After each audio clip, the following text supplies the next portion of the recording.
কত পতন গেছি আমরা ভাই রাস্তা ব্লক করে নিয়ে লাভটা কি আমরা রাইখা আসি ওই জান রাইখা আসেন আপনি যদি এনার্জি করে রাইখা আসেন ভাই দিন নেবেন অন্য দিন নেবেন কোন দিন নেবেন ভাই ভাই আপনি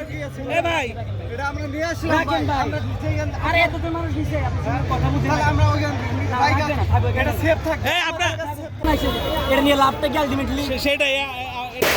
একবার পৌঁছে গেছি না রাগ আছে ভাঙছেন ভাঙা পর্যন্ত শেষ কিন্তু আমরা তো এত শেষ না এটা নিয়ে কি হইবা আমারই এই যে সুস্থ মানুষ নিবে না এটা ওই এরা নিবে টোকাইরাই না টোকাই নিয়ে বদনাম হয় সবার আপনি এটা পজিটিভ কারণ বলবেন এটা নিয়ে লাভটা কি কারণ হলো যখন ওই জিনিসটা নিচ্ছে আপনি নেন না, আমার কথা শুনি ধরেন পুলিশে ঝামেলা করলো বা আর্মি আসলো যখন মানুষ ভয় পেয়ে যাবে এরপরে যখন যাবে তখন ইঞ্জুরি হবে না অ্যাক্সিডেন্ট হবে না পুলিশ আসবে ধরেন আসলো ওইটা তো আসতে করতেছে অথবা দিকেতেও এসে করলো অথবা পুলিশের মাইরেও তো অ্যাক্সিডেন্ট হতে পারে হ্যাঁ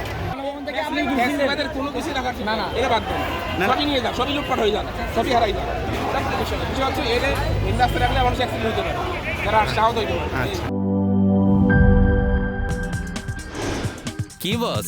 vital match tough opponent tension come on bro অপোনেন্টকে নিয়ে ভাবার সময় আছে আসল অলরাউন্ডারের কাজই তো হলো যে কোনো টাফ সিচুয়েশনে টিমকে অলরাউন্ড প্রোটেকশন দেওয়া জাস্ট লাইক মাই টাইলক্স যার অ্যান্টিব্যাকটেরিয়াল এজেন্ট টয়লেটের কোনায় কোনায় পৌঁছে 99% জীবাণু ধ্বংস করে টয়লেটের কঠিন দাগ ও দুর্গন্ধ দূর করে টয়লেটকে রাখে ক্লিন আর সুবাসিত টাইলক্স টয়লেট ক্লিনার ক্লিন মানেই টাইলক্স